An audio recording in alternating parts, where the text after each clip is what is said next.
A complaint for child support was filed on September 8 of this year. It was served on September 23rd of this year. The defendant, Mr. Whitmore, filed an answer on September 25 of this year. A pre-hearing was scheduled for October 21st of this year. The support, as calculated by the prosecutor's office for two children, is $1,121 in base support, 86 in a premium adjustment, for a total of $1,035 per month. The reservation of that date, or the commence date, is reserved when there's only one child subject to the calculus. The calculation is $752 in base support, 43 as a premium adjustment, $709 per month. Actual incomes were utilized for both parties based on 52 overnights per year. And the uninsured medical expense percentage is plaintiff 34%, the defendant being 66%, and Section 4D birth expenses were waived.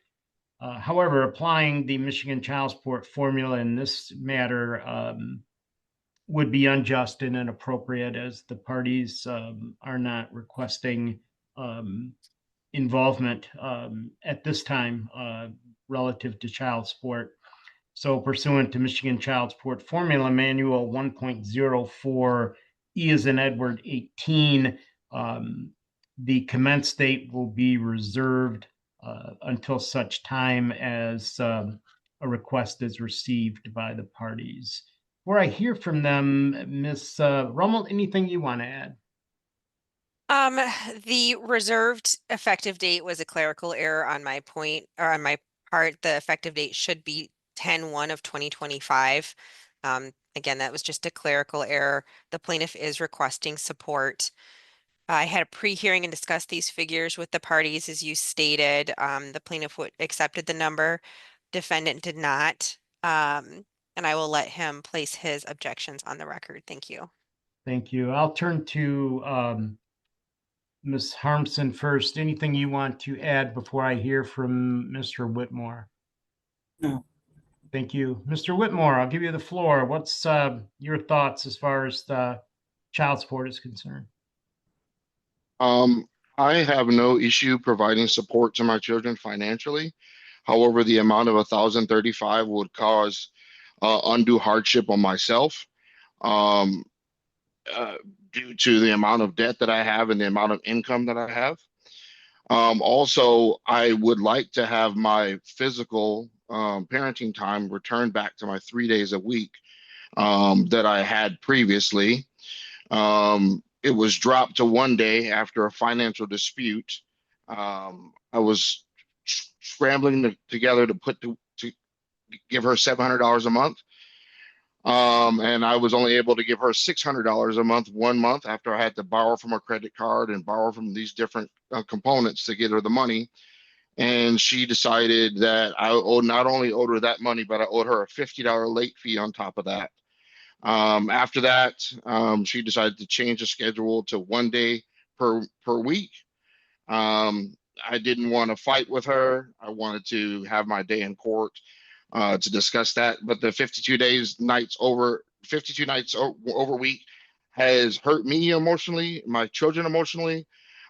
X has mentioned to me that he does miss spending as much time as we had together. So I offered more parenting time because that's what I can offer. I cannot offer more financially than I was. I have about $6,000 in monthly debt and income of about $3,500. So every month I have to get creative on how to cover the bills. That including her as one of those bills. Even when we had equal parenting time, when I had the children Tuesday, Thursday, Saturday, and half of Sunday, I was still paying her $700 on top of me having the kids equal time. I helped provide a phone for her. I provide a phone for the children. I helped her when she initially moved out with a car with vehicle insurance.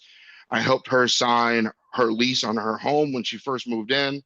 So I've done everything I could to be a good model father, to take care of my children.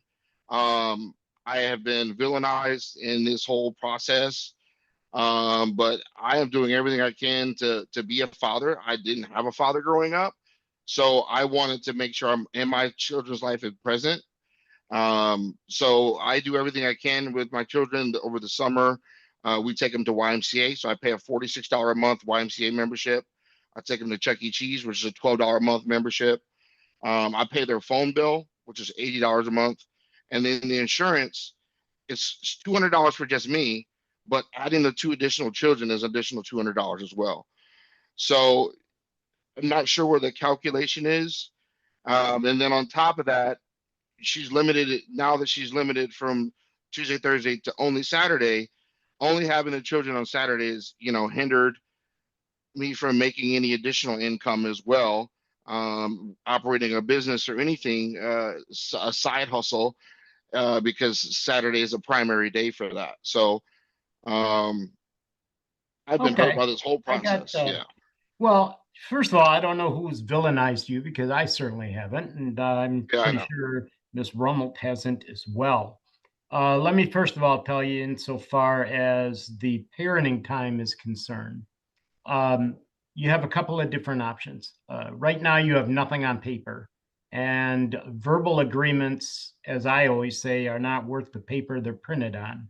If you have a verbal agreement, people can duck and dive and not comply, those types of things. So there's a couple of options you have.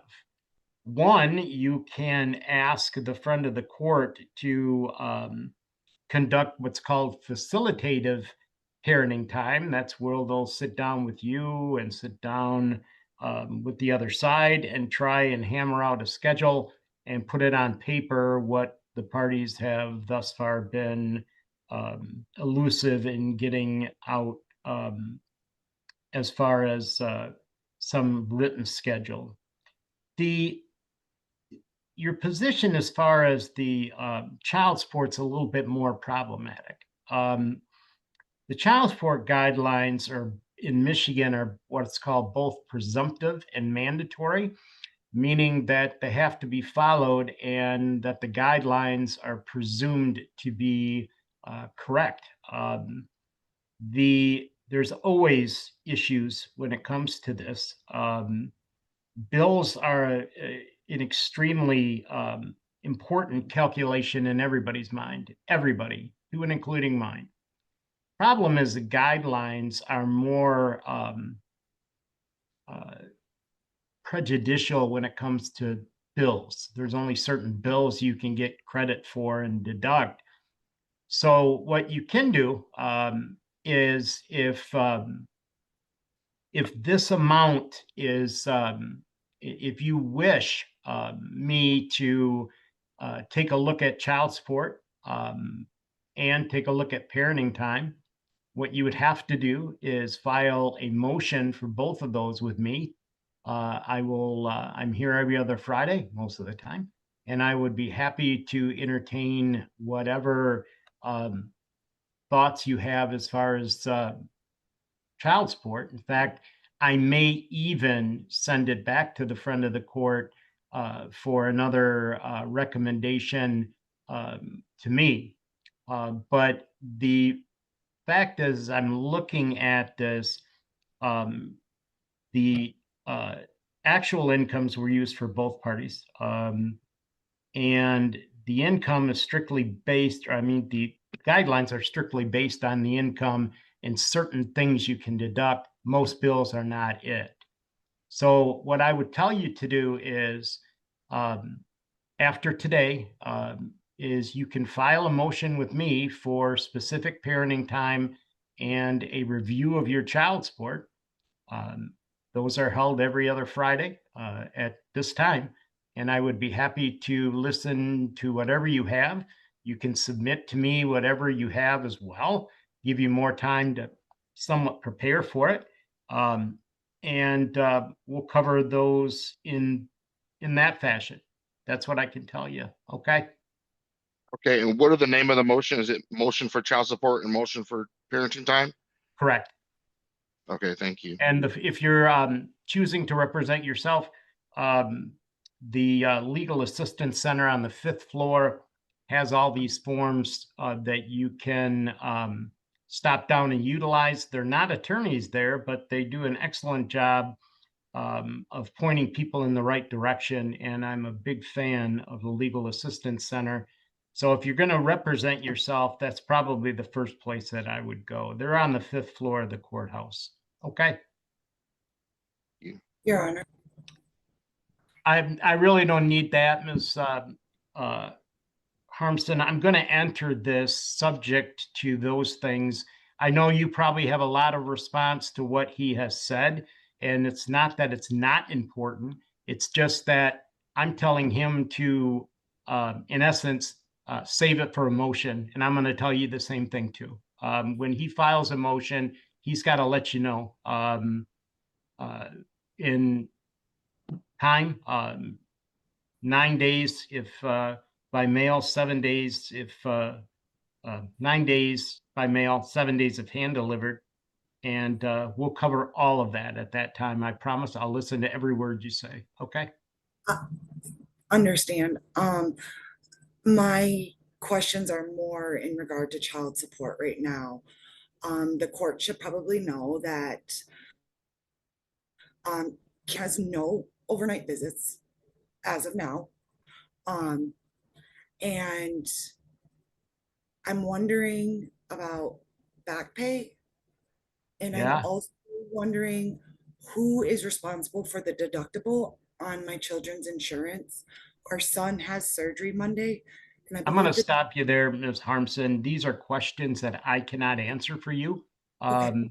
You would definitely need to seek out legal advice. The effect date per the request by the prosecutor's office is 10/1, I believe.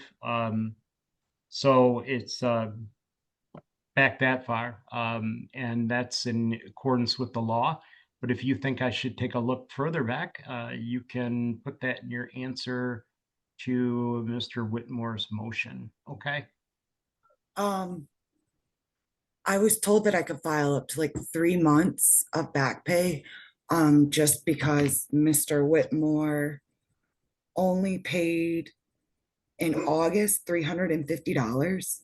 Yeah, I can't answer that for you today, Ms. Harmsen. I'd be happy to answer it at a standalone motion. Oh, okay. I'll answer all those questions for you, I promise. Okay. Ms. Rummelt, anything from your end? No, Your Honor, I will just make the correction on the effective date. And again, I apologize. That's fine. Thank you. And you submit that via DocuSign. Folks, I know you and I are probably going to see each other again. I wish you the best, and you can both sign off. We're adjourned. Thank you. Thank you.